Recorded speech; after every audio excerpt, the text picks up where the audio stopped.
ਬਿਸਮਿਲ੍ਲਾਹਿਰਰਹਿਮਾਨਿਰਰਹੀਮ ਤੇ अस्सलाम वालेकुम। 7 ਜੁਲਾਈ ਇਤਵਾਰ ਦੀ ਸਵੇਰ ਤੇ ਅੱਜ ਦੇ ਪੰਜਾਬੀ ਵੀਲੌਗ 'ਚ ਸੱਜਣਾ ਮਿੱਤਰਾਂ ਭੈਣਾਂ ਭਰਾਵਾਂ ਮਾਵਾਂ ਤੇ ਬਜ਼ੁਰਗਾਂ ਨੂੰ ਜੀ ਆਇਆਂ ਨੂੰ। ਚੜ੍ਹਦੇ ਪੰਜਾਬ ਦੇ ਸੱਜਣਾ ਤੇ ਮਿੱਤਰਾਂ ਨੂੰ ਸਤਿ ਸ੍ਰੀ ਅਕਾਲ। ਅੱਜ ਦੀਆਂ ਗੱਲਾਂ ਦੇ ਉੱਤੇ ਚਾਨਣ ਪਾਉਣ ਤੋਂ ਪਹਿਲਾਂ ਤੁਹਾਨੂੰ ਚੇਤੇ ਕਰਾਈਏ ਕਿ ਸੋਸ਼ਲ ਮੀਡੀਆ ਫਾਇਰਵਾਲ ਦਾ ਮੂੰਹ ਭੰਨਣ ਵਾਸਤੇ ਇੱਕ ਤੇ ਇਸ ਚੈਨਲ ਨੂੰ ਸਬਸਕ੍ਰਾਈਬ ਕਰੋ ਤੇ ਇਸ ਵੀਲੌਗ ਨੂੰ ਵੇਖਣ ਤੋਂ ਬਾਅਦ ਲਾਈਕ ਜ਼ਰੂਰ ਕਰੋ, ਕਮੈਂਟ ਜ਼ਰੂਰ ਕਰੋ ਤੇ ਇਹਦੇ ਲਿੰਕ ਨੂੰ WhatsApp ਤੇ ਦੂਜੇ ਸੋਸ਼ਲ ਮੀਡੀਆ ਤੇ ਸ਼ੇਅਰ ਜ਼ਰੂਰ ਕਰੋ। ਹੁਣ ਉਹਨੇ ਅੱਜ ਦੀਆਂ ਗੱਲਾਂ ਵਾਲੇ ਪਾਸੇ। ਅੱਜ ਦੀ ਜਿਹੜੀ ਪਹਿਲੀ ਗੱਲ ਤੁਹਾਡੇ ਸਾਹਮਣੇ ਰੱਖਣੀ ਹੈ ਉਹ ਸਟੋਰੀ ਅਸਦ ਤੂਰ ਸਾਹਿਬ ਨੇ ਬ੍ਰੇਕ ਕੀਤੀ ਹੈ। ਅਸਦ ਤੂਰ ਸਾਹਿਬ ਇਹ ਆਂਦੇ ਨੇ ਕਿ ਜਿਹੜੇ ਇਸਲਾਮਾਬਾਦ ਹਾਈ ਕੋਰਟ ਦੇ ਜੱਜ ਨੇ ਜਸਟਿਸ ਅਰਬਾਬ ਤਾਹਿਰ, ਕੋਇਟਾ ਤੋਂ ਉਹਨਾਂ ਦਾ ਤਾਲੁਕ ਹੈ ਜਾਂ ਉਹਨਾਂ ਦੇ ਵਾਲਦ ਸਾਹਿਬ ਕੋਇਟਾ 'ਚ ਰਹਿੰਦੇ ਨੇ।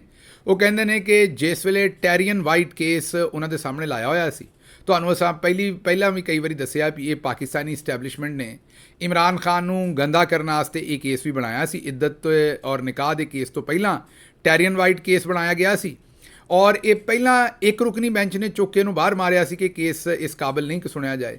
ਫਿਰ ਇਹ 3 ਰੁਕਨੀ ਬੈਂਚ ਦੇ ਸਾਹਮਣੇ ਆ ਗਿਆ ਜਿਹਦੇ ਵਿੱਚ ਜਸਟਿਸ ਅਰਬਾਬ ਤਾਹਿਰ ਵੀ ਸਨ। ਇਹ ਜਿਹੜਾ 6 ਜੱਜਾਂ ਨੇ ਖਤ ਲਿਖਿਆ ਸੀ ਨਾ ਜੀ ਸੁਪਰੀਮ ਜੁਡੀਸ਼ੀਅਲ ਕਾਉਂਸਲ ਨੂੰ, ਉਸ ਖਤ ਦੇ ਵਿੱਚ ਜਿਹੜੇ ਕੇਸ ਦਾ ਜ਼ਿਕਰ ਸੀ ਨਾ ਕਿ ਸਾਡੇ ਕੋਲੋਂ ਧੱਕੇ ਨਾਲ ਇਸ ਕੇਸ ਦੇ ਵਿੱਚ ਫੈਸਲਾ ਕਰਵਾਇਆ ਜਾ ਰਿਹਾ ਹੈ, ਮਤਲਬ ਕਿ ਸਾਡੇ ਕੋਲੋਂ ਧੱਕੇ ਦੇ ਨਾਲ ਇਸ ਟੈਰੀਅਨ ਵਾਈਟ ਕੇਸ ਦੇ ਵਿੱਚ ਧੱਕਾ ਕੀਤਾ ਜਾ ਰਿਹਾ। ਜੱਜ ਕਹਿ ਰਹੇ ਨੇ ਕਿ ਇਮਰਾਨ ਖਾਨ ਦੇ ਖਿਲਾਫ ਫੈਸਲਾ ਦਿਓ। ਉਹ ਇਹੀ ਕੇਸ ਸੀ। ਉਸ ਦੌਰਾਨ ਦੀ ਗੱਲ ਸੁਣਾ ਰਹੇ ਨੇ ਅਸਦ ਤੂਰ ਸਾਹਿਬ। ਉਹ ਆਂਦੇ ਨੇ ਕਿ ਜਿਹੜੇ ਜਸਟਿਸ ਅਰਬਾਬ ਤਾਹਿਰ ਸਾਹਿਬ ਨੇ ਉਹਨਾਂ ਦੇ ਵਾਲਦ ਸਾਹਿਬ ਕੋਇਟਾ ਰਹਿੰਦੇ ਸਨ। ਪਾਕਿਸਤਾਨ ਦੀਆਂ ਇੰਟੈਲੀਜੈਂਸ ਏਜੰਸੀਆਂ ਨੇ ਉਹਨਾਂ ਨੂੰ ਉੱਥੋਂ ਅਗਵਾ ਕੀਤਾ, ਜੱਜ ਸਾਹਿਬ ਦੇ ਵਾਲਦ ਸਾਹਿਬ ਨੂੰ, ਤੇ ਰਾਤ ਦੇ ਕਿਤੇ ਬੜੇ ਪਿਛਲੇ ਪੈਰ ਜਾ ਲਿਆਂਦਾ ਉਹਨਾਂ ਨੂੰ ਜੱਜ ਸਾਹਿਬ ਦੇ ਘਰ ਤੇ ਘੰਟੀ ਵਜਾਈ। ਜਦੋਂ ਦਰਵਾਜ਼ਾ ਖੁੱਲ੍ਹਿਆ ਤੇ ਵਾਲਦ ਸਾਹਿਬ ਸਾਹਮਣੇ ਖਲੋਤੇ ਸਨ। ਉਹਨਾਂ ਨੂੰ ਜੱਜ ਸਾਹਿਬ ਨੇ ਰਿਸੀਵ ਕੀਤਾ, ਅੱਬਾ ਜੀ ਆਓ ਅੰਦਰ ਬਵੋ, ਤੁਸੀਂ ਦੱਸਿਆ ਹੀ ਨਹੀਂ ਤੁਸੀਂ ਕੋਇਟਾ ਤੋਂ ਆ ਰਹੇ ਹੋ, ਐਡੀ ਐਮਰਜੈਂਸੀ ਕਿ ਤੁਸੀਂ ਰਾਤ ਦੇ ਇਸ ਵੇਲੇ ਆ ਗਏ ਹੋ, ਖੈਰ ਖਰੀਅਤ ਤੇ ਹੈ। ਉਹਨਾਂ ਕਿਹਾ ਪੁੱਤਰ ਮੈਨੂੰ ਛੱਡ, ਬਾਹਰ ਜਾ ਤੇ ਬਾਹਰ ਜਾ ਕੇ ਗੱਲ ਕਰ ਜਿਹੜੇ ਮੈਨੂੰ ਲੈ ਕੇ ਆਏ ਨੇ, ਜਿਹੜੇ ਅਗਵਾ ਕਰਕੇ ਲੈ ਕੇ ਆਏ ਨੇ। ਜਿਸ ਵੇਲੇ ਜੱਜ ਸਾਹਿਬ ਬਾਹਰ ਵੇਖਿਆ ਤੇ ਉੱਥੇ ਬਾਹਰ ਏਜੰਸੀਆਂ ਵਾਲੇ ਲੋਕ ਬੈਠੇ ਸਨ ਜਿਹੜੇ ਲੈ ਕੇ ਆਏ ਸਨ ਤੇ ਉਹ ਟੈਰੀਅਨ ਵਾਈਟ ਕੇਸ ਦੇ ਉੱਤੇ ਗੱਲ ਕਰਨਾ ਚਾਹੁੰਦੇ ਸਨ ਤੇ ਜੱਜ ਸਾਹਿਬ ਨੂੰ ਕਹਿਣਾ ਚਾਹੁੰਦੇ ਸਨ ਕਿ ਜ਼ਾਹਿਰ ਹੈ ਉਹ ਫੈਸਲਾ ਦਿਓ ਜਿਹੜਾ ਅਸੀਂ ਚਾਹੁੰਦੇ। ਇਹਨਾਂ ਹੀ ਸਾਰੇ ਮਾਮਲਾਤ ਤੋਂ ਤੰਗ ਆ ਕੇ ਤੇ ਫਿਰ 6 ਜੱਜਾਂ ਨੇ ਖਤ ਲਿਖਿਆ ਸੀ। ਉਸ ਵੇਲੇ ਪਹਿਲਾਂ ਜਾ ਕੇ ਖਾਤੇ ਉਹਨਾਂ ਹੁਣ ਲਿਖਿਆ, ਲੇਕਿਨ ਉਸ ਵੇਲੇ ਫਿਰ ਸਾਰੇ ਜੱਜ ਰਲ ਕੇ ਉਸ ਵੇਲੇ ਦੇ ਚੀਫ ਜਸਟਿਸ ਬੰਦਿਆਲ ਸਾਹਿਬ ਨੂੰ ਮਿਲੇ ਸਨ। ਉਸ ਵੇਲੇ ਵੀ ਜਸਟਿਸ ਆਮਿਰ ਫਾਰੂਕ ਸਾਹਿਬ ਨੂੰ ਮਿਲੇ ਸਨ। ਉਸ ਵੇਲੇ ਵੀ ਉਦੋਂ ਇਹ ਚੀਫ ਜਸਟਿਸ ਨਹੀਂ ਸੀ ਹੈਗੇ, ਲੇਕਿਨ ਉਸ ਦੇ ਬਾਵਜੂਦ ਇਹਨਾਂ ਨੂੰ ਮਿਲੇ ਸਨ ਜਸਟਿਸ ਕਾਜ਼ੀ ਫਾਇਜ਼ ਈਸਾ ਨੂੰ। ਲੇਕਿਨ ਇਹਨਾਂ ਦੇ ਕਿਸੇ ਦੇ ਵੀ ਕੰਨ ਤੇ ਜੂੰ ਨਹੀਂ ਸੀ ਰਿੰਗੀ, ਇਹ ਚੁੱਪ ਰਹੇ ਤੇ ਉਹਨਾਂ 6 ਜੱਜਾਂ ਨੂੰ ਇਕੱਲਿਆਂ ਭੁਗਤਣ ਦਿੱਤਾ ਔਰ ਆਖਿਆ ਵੀ ਤੁਹਾਡੀ ਪੀੜ ਹੈ ਤੇ ਤੁਸੀਂ ਭੁਗਤੋ। ਬਲਕਿ ਲੇਕਿਨ ਫਿਰ ਵੀ ਆਫਰੀਨ ਹੈ ਇਹਨਾਂ ਜੱਜਾਂ ਦੇ ਉੱਤੇ ਵੀ ਉਹ ਫਿਰ ਵੀ ਤਗੜੇ ਹੋ ਕੇ ਖਲੋਤੇ ਔਰ ਆਖਿਰਕਾਰ ਉਹਨਾਂ ਜੱਜਾਂ ਨੇ ਆਖਿਰਕਾਰ ਤੰਗ ਆ ਕੇ ਉਹਨਾਂ ਨੇ ਫਿਰ ਇੱਕ ਖਤ ਲਿਖ ਛੱਡਿਆ ਸੁਪਰੀਮ ਜੁਡੀਸ਼ੀਅਲ ਕਾਉਂਸਲ ਨੂੰ। ਜਦੋਂ ਉਹਨਾਂ ਨੂੰ ਕਿਤੋਂ ਇਨਸਾਫ ਨਾ ਮਿਲਿਆ, ਉਹਨਾਂ ਖਤ ਲਿਖਿਆ ਕਿ ਜੀ ਇਹ ਸਾਡੇ ਨਾਲ ਕਾਰ ਹੋਣ ਡਈ ਹੈ, ਸਾਡੇ ਨਾਲ ਪਾਕਿਸਤਾਨੀ ਇੰਟੈਲੀਜੈਂਸ ਏਜੰਸੀਆਂ। ਉਹ ਤੁਹਾਨੂੰ ਪਤਾ ਹੈ ਜੱਜਾਂ ਨੇ ਸਾਰੀ ਗੱਲ ਇੱਕ ਤੇ ਇਸ ਕੇਸ ਦੀ ਲਿਖੀ ਸੀ ਟੈਰੀਅਨ ਵਾਈਟ ਦੀ, ਇਹ ਵਾਲਾ ਜਸਟਿਸ ਅਰਬਾਬ ਤਾਹਿਰ ਸਾਹਿਬ ਦਾ ਪੂਰਾ ਕਿੱਸਾ ਵੀ ਲਿਖਿਆ ਸੀ, ਨਾਂ ਨਹੀਂ ਸੀ ਲਿਖਿਆ ਉਸ ਖਤ ਦੇ ਵਿੱਚ, ਲੇਕਿਨ ਜ਼ਾਹਿਰ ਹੈ ਉਹਨਾਂ ਨੇ ਚੀਫ ਜਸਟਿਸ ਨੂੰ ਵੀ ਦੱਸੀ ਸੀ ਇਹ ਸਾਰੀ ਗੱਲ ਨਾਂ ਲੈ ਕੇ ਤੇ, ਲੇਕਿਨ ਖਤ ਦੇ ਵਿੱਚ ਨਾਂ ਨਹੀਂ ਸੀ ਲਿਖਿਆ। ਹਾਂ, ਲੇਕਿਨ ਇਹ ਲਿਖਿਆ ਸੀ ਖਤ ਦੇ ਵਿੱਚ ਕਿ ISI ਇਹ ਸਾਰਾ ਕੁਝ ਕਰ ਰਹੀ ਹੈ।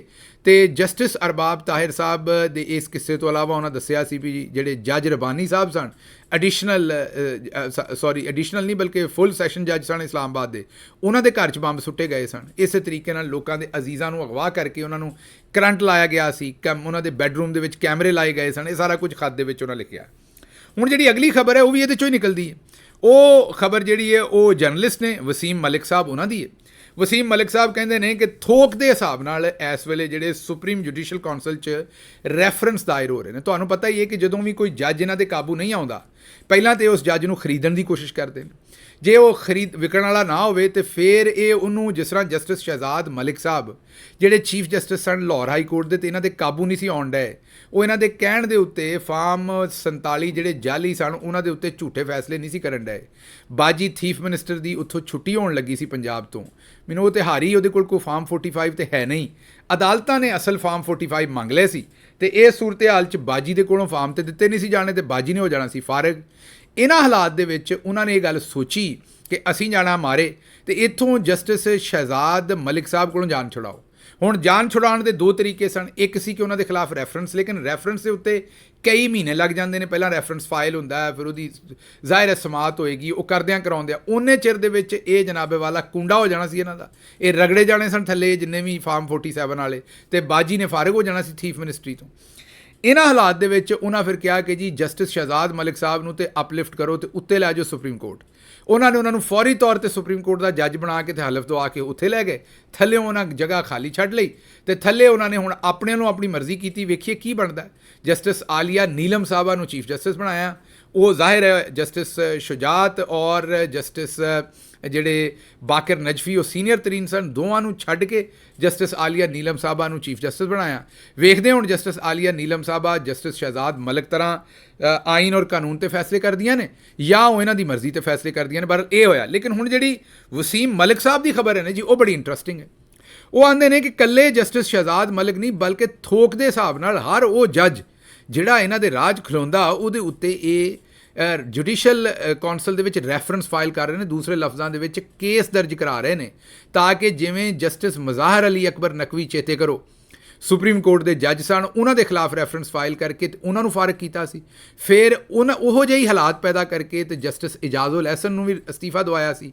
ਸੋਚੋ ਅਗਰ ਅੱਜ ਉਹ ਦੋਵੇਂ ਜੱਜ ਸੁਪਰੀਮ ਕੋਰਟ 'ਚ ਹੁੰਦੇ ਤੇ ਕਾਜ਼ੀ ਸਾਹਿਬ ਤੇ ਕੋਈ ਫੈਸਲਾ ਵੀ ਨਹੀਂ ਸੀ ਮਰਜ਼ੀ ਨਾਲ ਕਰ ਸਕਦੇ, ਸਪੈਸ਼ਲੀ ਇਹ ਮਖਸੂਸ ਨਿਸ਼ਸਤਾਂ ਵਾਲਾ, ਔਰ ਦੂਸਰਾ ਇੱਥੇ ਤੇ ਮਾਮਲਾਤ ਖਰਾਬ ਹੋਣੇ ਸਨ। ਕਾਜ਼ੀ ਸਾਹਿਬ ਨੂੰ ਫਾਇਦਾ ਦੇਣ ਵਾਸਤੇ ਉਹਨਾਂ ਦੋਨਾਂ ਜੱਜਾਂ ਨੂੰ ਫਾਰਗ ਕਰਾਇਆ ਗਿਆ ਸੀ। ਹੁਣ ਵਸੀਮ ਮਲਿਕ ਸਾਹਿਬ ਕਹਿ ਰਹੇ ਨੇ ਕਿ ਕਮ ਅਜ਼ ਕਮ 5 ਐਸੇ ਜੱਜਿਸ ਨੇ ਇਸ ਵੇਲੇ।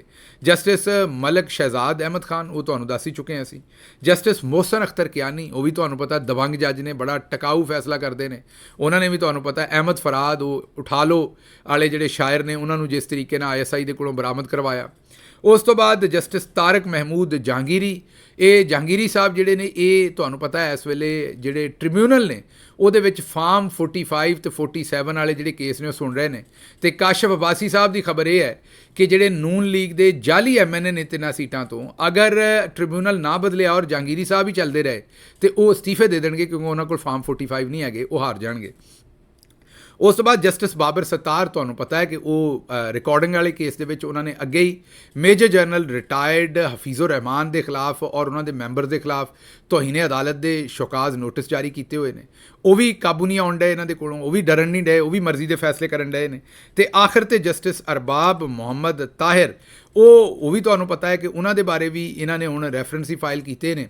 ਔਰ ਇਹ ਉਹੀ ਨੇ ਜਿਨ੍ਹਾਂ ਦੇ ਵਾਲਦ ਸਾਹਿਬ ਨੂੰ ਕੋਇਟਾ ਤੋਂ ਅਸਦ ਤੂਰ ਸਾਹਿਬ ਆਉਂਦੇ ਨੇ ਵੀ ਅਗਵਾ ਕੀਤਾ ਗਿਆ ਸੀ। ਇਹ ਹੁਣ ਤੁਸੀਂ ਆਪ ਵੇਖ ਲਓ ਵੀ ਜਿਹੜਾ ਜੱਜ ਖਲੋਣ ਦੀ ਕੋਸ਼ਿਸ਼ ਕਰਦਾ ਹੈ ਨਾ, ਉਹਦੇ ਉੱਤੇ ਰੈਫਰੈਂਸ ਫਾਈਲ ਕਰਨ ਡਏ ਨੇ। ਅਤੇ ਜਾਂ ਸ਼ਹਿਜ਼ਾਦ ਮਲਿਕ ਸਾਹਿਬ ਨੂੰ ਪਹਿਲਾਂ ਉੱਤੇ ਲੈਣ ਦਾ, ਹੁਣ ਸ਼ਹਿਜ਼ਾਦ ਮਲਿਕ ਸਾਹਿਬ ਦੀ ਬੇਟੀ ਦੇ ਉੱਤੇ ਝੂਠਾ ਕੇਸ ਬਣਾਉਣ ਡਏ ਨੇ। ਅਤੇ ਇਹ ਮਾਮਲਾਤ ਇਸ ਤਰੀਕੇ ਨਾਲ ਮੁਲਕ ਚਲਾਉਣ ਦੀ ਜਿਹੜੀ ਹੈ ਉਹ ਕੋਸ਼ਿਸ਼ ਕਰਨ ਡਏ ਨੇ। ਅੱਛਾ, ਲੇਕਿਨ ਦੂਸਰੇ ਪਾਸੇ ਜਿਹੜੇ ਮਾਮਲਾਤ ਨੇ ਉਹ ਬੜੇ ਮੈਂ ਇਹੀ ਕਹਾਂਗਾ ਵੀ ਮੁਖਤਲਿਫ ਹੁੰਦੇ ਜਾ ਰਹੇ ਨੇ। ਪੂਰੀ ਦੁਨੀਆ ਦੇ ਵਿੱਚ ਇੱਕ ਲਹਿਰ ਚੱਲ ਗਈ ਹੈ ਔਰ ਅਸੀਂ ਤੁਹਾਨੂੰ ਇਹ ਗੱਲ ਦੱਸਦੇ ਹੀ ਰਹੀਦਾ ਹੈ। ਲੇਕਿਨ ਇਸ ਵੇਲੇ ਜਿਹੜੇ ਮਸ਼ਾਹਿਦ ਹੁਸੈਨ ਸੈਦ ਨੇ, ਉਹਨਾਂ ਨੇ ਵੀ ਉਹ ਹੀ ਤਕਰੀਬਨ ਤਜਜ਼ੀਆ ਕੀਤਾ ਹੈ। ਉਹਨਾਂ ਨੇ ਇਹ ਕਿਹਾ ਹੈ ਕਿ ਜੀ ਪੂਰੀ ਦੁਨੀਆ ਦੇ ਵਿੱਚ ਇਸ ਵੇਲੇ ਐਂਟੀ ਇਸਟੈਬਲਿਸ਼ਮੈਂਟ ਜਿਹੜੀ ਹੈ ਨਾ ਲਹਿਰ ਚੱਲ ਪਈ ਹੈ। ਲੋਕੀ ਐਸੇ ਕੈਂਡੀਡੇਟਾਂ ਨੂੰ ਵੋਟ ਕਰ ਰਹੇ ਨੇ ਜਿਹੜੇ ਇਸਟੈਬਲਿਸ਼ਮੈਂਟ ਦੇ ਕੈਂਡੀਡੇਟ ਨਹੀਂ ਹੈਗੇ ਜਾਂ ਇਸਟੈਬਲਿਸ਼ਮੈਂਟ ਦੇ ਖਿਲਾਫ ਖਲੋਤੇ ਨੇ। ਉਹਨਾਂ ਨੇ ਇਹ ਕਿਹਾ ਕਿ ਇਹ ਲਹਿਰ ਪਾਕਿਸਤਾਨ ਤੋਂ ਸ਼ੁਰੂ ਹੋਈ ਹੈ, ਇਹ ਖਾਸ ਗੱਲ ਹੈ। ਅੱਛਾ, ਮਸ਼ਾਹਿਦ ਹੁਸੈਨ ਸੈਦ ਸਾਹਿਬ ਦੀ ਗੱਲ ਕਿਉਂ ਖਾਸ ਹੈ? ਕਿਉਂਕਿ ਉਹ PTI ਦੇ ਨਹੀਂ ਹੈਗੇ, ਉਹ ਨੂਨ ਲੀਗ ਦੇ ਸੈਨੇਟਰ ਨੇ। ਜਦੋਂ ਉਹ ਇੱਕ ਗੱਲ ਕਹਿਣ ਡਏ ਨੇ ਤਾਂ ਫਿਰ ਇਹਦਾ ਮਤਲਬ ਸਿਆਸੀ ਮੁਖਾਲਫ ਵੀ ਜਦੋਂ ਇਹ ਗੱਲ ਕਵੇ ਤੇ ਉਸ ਗੱਲ ਦੇ ਵਿੱਚ ਤਾਂ ਫਿਰ ਬਹੁਤਾ ਵਜ਼ਨ ਹੈ। ਮਸ਼ਾਹਿਦ ਹੁਸੈਨ ਸੈਦ ਆਖਣ ਡਏ ਨੇ ਕਿ ਇਸ ਵੇਲੇ ਪੂਰੀ ਦੁਨੀਆ ਦੇ ਵਿੱਚ ਇਹ ਐਂਟੀ ਇਸਟੈਬਲਿਸ਼ਮੈਂਟ ਲਹਿਰ ਚੱਲੀ ਔਰ ਚੱਲੀ ਪਾਕਿਸਤਾਨ ਤੋਂ ਹੈ।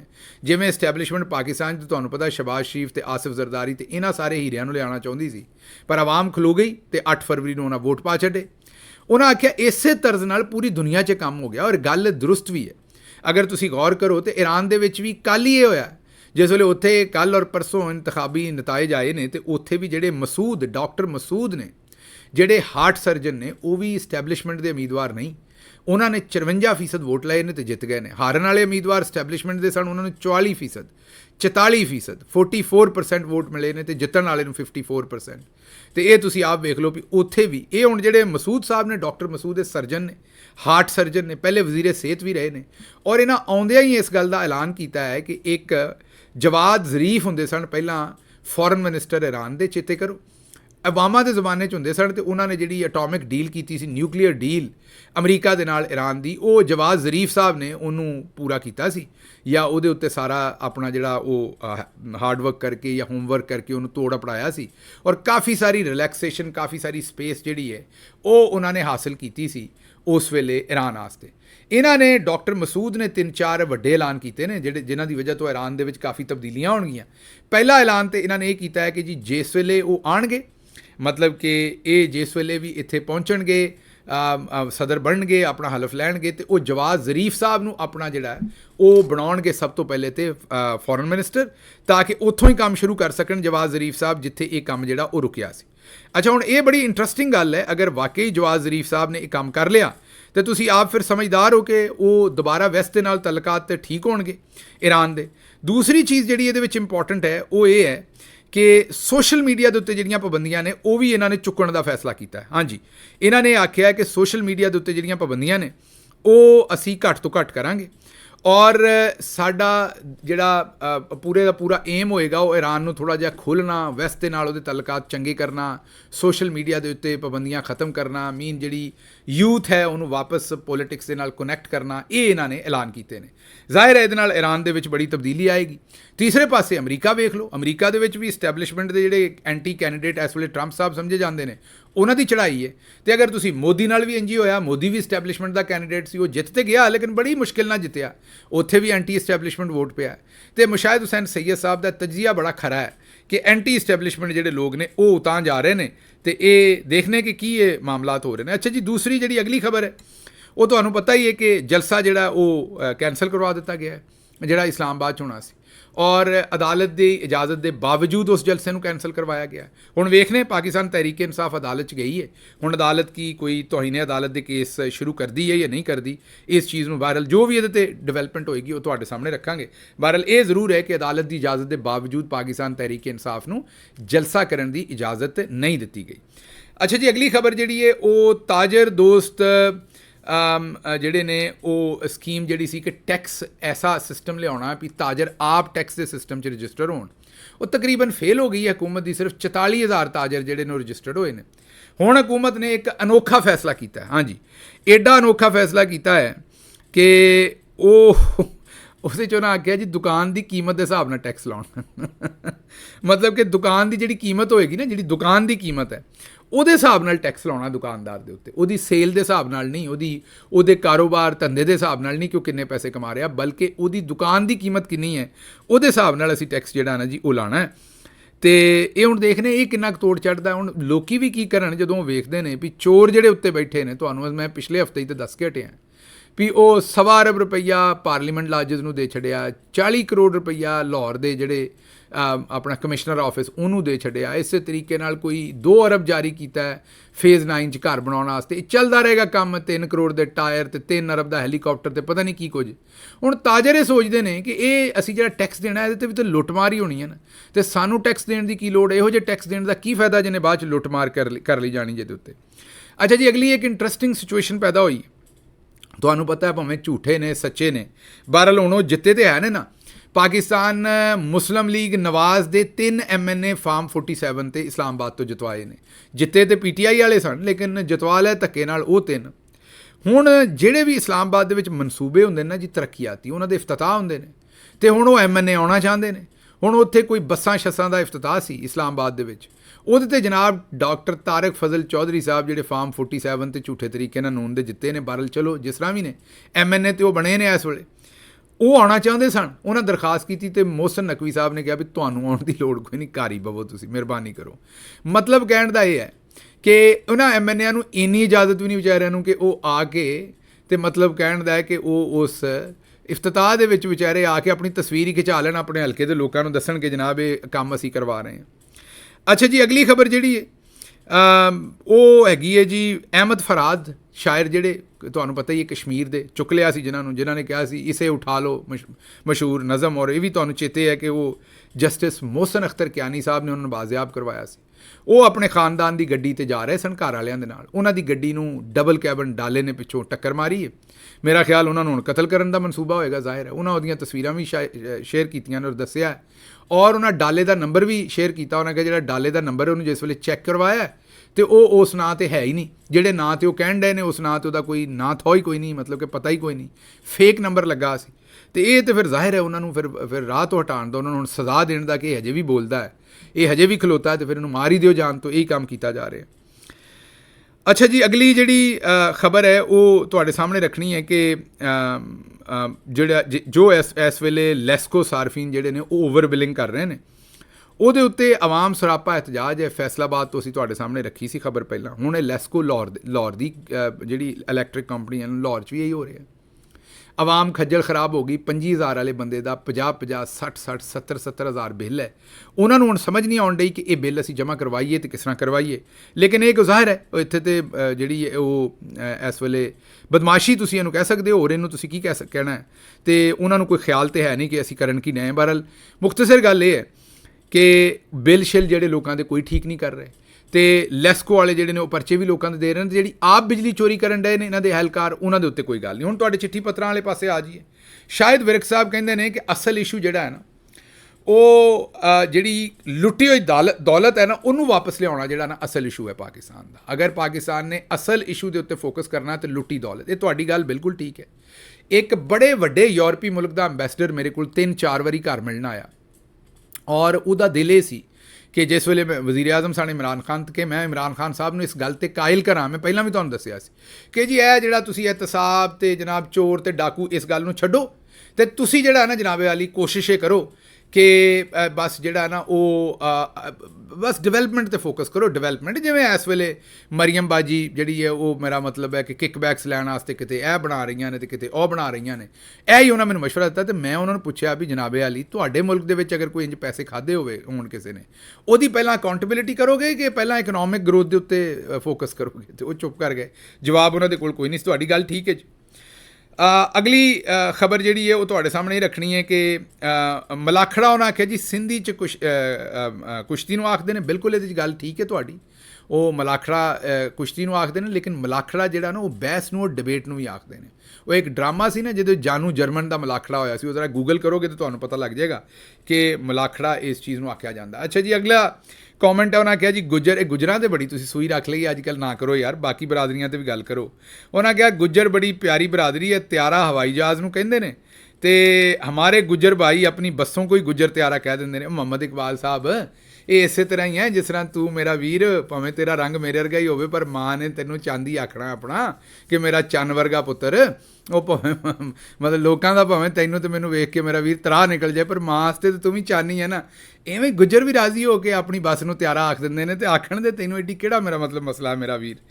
ਅੱਛਾ ਜੀ, ਅਗਲੀ ਖਬਰ ਜਿਹੜੀ ਹੈ ਨਾ, ਉਹ ਮਸਕਤ ਤੋਂ ਇੱਕ ਭਾਈ ਸਾਹਿਬ ਨੇ ਆਉਂਦੇ ਨੇ ਜੀ, ਮੈਂ 20 ਸਾਲ ਤੋਂ ਇੱਥੇ ਮੁਲਾਜ਼ਮਤ ਕਰ ਰਿਹਾ, ਪਾਕਿਸਤਾਨ ਦਾ ਇਹਨਾਂ ਬੇੜਾ ਗਰਕ ਕਰ ਦਿੱਤਾ। ਹੁਣ ਮੇਰੀ ਖੁਆਇਸ਼ ਹੈ ਕਿ ਮੈਂ ਪਾਕਿਸਤਾਨ ਦੇ ਕੰਮ ਆ ਜਾਂ ਤੇ ਇਮਰਾਨ ਖਾਨ ਨੂੰ ਅਗਰ ਵਾਪਸ ਲਿਆ ਸਕਾਂ, ਉਹਦੇ ਲਈ ਮੇਰੀ ਕੁਰਬਾਨੀ ਵੀ ਕਿਸੇ ਤਰ੍ਹਾਂ ਲੱਗ ਜਾਏ ਤੇ ਇਮਰਾਨ ਖਾਨ ਵਾਪਸ ਆ ਜਾਏ। ਇਹ ਉਹ ਖੁਆਇਸ਼ ਦਾ ਇਜ਼ਹਾਰ ਕਰ ਰਹੇ ਨੇ। ਇਹ ਜੀ ਹਰ ਪਾਕਿਸਤਾਨੀ ਦੀ ਖੁਆਇਸ਼ ਹੈ, ਜ਼ਾਹਿਰ ਹੈ ਤੁਸੀਂ ਵੀ ਇਹ ਗੱਲ ਕਹਿ ਰਹੇ ਹੋ, ਹਰ ਪਾਕਿਸਤਾਨੀ ਆਂਦਾ ਹੈ। ਅੱਛਾ ਜੀ, ਅਗਲਾ ਜਿਹੜਾ ਕੌਮੈਂਟ ਹੈ ਉਹ ਬੜਾ ਹੀ ਜ਼ਬਰਦਸਤ ਕੌਮੈਂਟ ਹੈ, ਬੈਸਟ ਕੌਮੈਂਟ ਹੈ ਅੱਜ ਦਾ। ਉਹਨਾਂ ਕਿਹਾ ਜੀ ਅਗਰ ਇਮਰਾਨ ਖਾਨ ਹੰਗਰ ਸਟ੍ਰਾਈਕ ਤੇ ਚਲਾ ਜਾਂਦਾ ਹੈ, ਭੁੱਖ ਹੜਤਾਲ ਤੇ ਚਲਾ ਜਾਂਦਾ ਹੈ, ਤੇ ਫਿਰ ਪਾਕਿਸਤਾਨੀਆਂ ਨੂੰ ਚਾਹੀਦਾ ਹੈ ਕਿ ਉਹ ਵੀ ਸਾਰੇ ਹੰਗਰ ਸਟ੍ਰਾਈਕ ਤੇ ਚਲੇ ਜਾਣ। ਬੜਾ ਜ਼ਬਰਦਸਤ ਉਹਨਾਂ ਗੱਲ ਕੀਤੀ। ਉਹਨੇ ਕਿਹਾ ਜੀ ਇਸ ਗੱਲ ਦੀ ਤਾਂ ਤੁਹਾਨੂੰ ਪਰੇਸ਼ਾਨੀ ਹੈ ਕਿ ਤੁਸੀਂ ਪ੍ਰੋਟੈਸਟ ਵਾਸਤੇ ਬਾਹਰ ਨਿਕਲੋਗੇ ਤਾਂ ਤੁਹਾਨੂੰ ਕੋਈ ਫੜ ਲਏਗਾ, ਤੁਸੀਂ ਮੇਰਾ ਮਤਲਬ ਹੈ ਕਿ ਤੁਹਾਡੇ ਤੇ ਕੋਈ ਪਰਚੇ ਦੇ ਦੇਗਾ, ਤੁਹਾਨੂੰ ਫੜ ਲਏਗਾ, ਤੁਹਾਨੂੰ ਜੇਲੇ ਪਾ ਦੇਗਾ, ਤੁਸੀਂ ਡਰਦੇ ਨਹੀਂ ਨਿਕਲਦੇ। ਤੇ ਹੰਗਰ ਸਟ੍ਰਾਈਕ ਮੀਨ ਭੁੱਖ ਹੜਤਾਲ ਦੀ ਤਾਂ ਤੁਹਾਨੂੰ ਕੋਈ ਪਰੇਸ਼ਾਨੀ ਨਹੀਂ। ਅਗਰ ਇਮਰਾਨ ਖਾਨ ਭੁੱਖ ਹੜਤਾਲ ਕਰਦਾ ਤੇ ਪੂਰੀ ਕੌਮ ਨਾਲ ਭੁੱਖ ਹੜਤਾਲ ਕਰੇ, ਉਹਨਾਂ ਨੇ ਕਿਹਾ। ਉਹਨਾਂ ਕਿਹਾ ਵੈਸੇ ਵੀ ਕੌਮ ਇਸ ਵੇਲੇ ਅੱਧੀ ਤੋਂ ਬਹੁਤੀ ਕੌਮ ਤੇ ਭੁੱਖ ਨਾ ਮਰਨ ਡਈ, 2 ਟਾਈਮ ਦੀ ਰੋਟੀ ਨਹੀਂ ਲੱਭਣ ਡਈ, ਵੈਸੇ ਵੀ ਤਾਂ ਮਰਨ ਡਏ ਨਾ। ਤੇ ਉਹ ਇਮਰਾਨ ਖਾਨ ਦੇ ਨਾਲ ਭੁੱਖ ਹੜਤਾਲ ਤੇ ਕੌਮ ਚਲਾ ਜਾਏ ਤੇ ਇਹ ਆਪੇ ਹੀ ਇਹ ਨੱਕ ਨਾਲ ਲਕੀਰਾਂ ਕੱਢਣਗੇ ਤੇ ਸਾਰਾ ਕੁਝ ਠੀਕ ਹੋ ਜਾਏਗਾ। ਤੇ ਜਿਹੜੀ ਪੱਕੀ ਭੁੱਖ ਸਾਡੇ ਗੱਲ ਪਈ ਹੈ ਅੱਧੀ ਤੋਂ ਜ਼ਿਆਦਾ ਆਵਾਮ ਦੇ, ਉਹ ਵੀ ਹੱਲ ਹੋ ਜਾਏਗੀ। ਬੜਾ ਮੈਂ ਕਹਾਂਗਾ ਜੀ ਇਸ ਤੋਂ ਵੱਡੀ ਜ਼ਬਰਦਸਤ ਜਿਹੜੀ ਹੈ ਉਹ ਮਸ਼ਵਰਾ ਹੋ ਨਹੀਂ ਸਕਦਾ ਇਹਦੇ ਤੇ ਬਿਲਕੁਲ ਸਾਰੇ ਤੁਸੀਂ ਕਮੈਂਟ ਕਰਕੇ ਮੈਨੂੰ ਦੱਸੋ ਵੀ ਇਹ ਕਿਹੋ ਜਿਹਾ ਤੁਹਾਡੇ ਖਿਆਲ ਦੇ ਵਿੱਚ ਆਈਡੀਆ, ਤੇ ਹੋਰ ਕੋਈ ਤੁਹਾਡੇ ਜ਼ਿਹਨ 'ਚ ਐਸੇ ਆਈਡੀਆਜ਼ ਨੇ ਕਿ ਉਹਨਾਂ ਦੇ ਨਾਲ ਅਸੀਂ ਜ਼ਰਾ ਇਸ ਮਾਮਲੇ ਨੂੰ ਥੋੜ੍ਹਾ ਜਿਹਾ ਠੀਕ ਕਰ ਸਕੀਏ ਜਾਂ ਆਵਾਜ਼ ਚੁੱਕ ਸਕੀਏ, ਤੇ ਉਹ ਵੀ ਦੱਸੋ। ਲੇਕਿਨ ਇਹ ਬੜਾ ਜ਼ਬਰਦਸਤ ਹੈ, ਉਹਨਾਂ ਨੇ ਕਿਹਾ ਕਿ ਕਮ ਅਜ਼ ਕਮ ਇਹਦੇ ਨਾਲ ਤੁਸੀਂ ਸਾਰੇ ਇਮਰਾਨ ਖਾਨ ਦੇ ਨਾਲ ਖਲੋ ਸਕਦੇ ਹੋ। ਜੇ ਉਹ ਤੁਹਾਡੇ ਲਈ ਐਡੀ ਕੁਰਬਾਨੀ ਦੇ ਰਿਹਾ ਤੇ ਤੁਸੀਂ ਵੀ ਥੋੜ੍ਹੀ ਜਿਹੀ ਦੇ ਹੀ ਸਕਦੇ ਹੋ। ਲਓ ਜੀ, ਮੈਨੂੰ ਦਿਓ ਇਜਾਜ਼ਤ ਤੇ ਰੱਬ ਰੱਖ।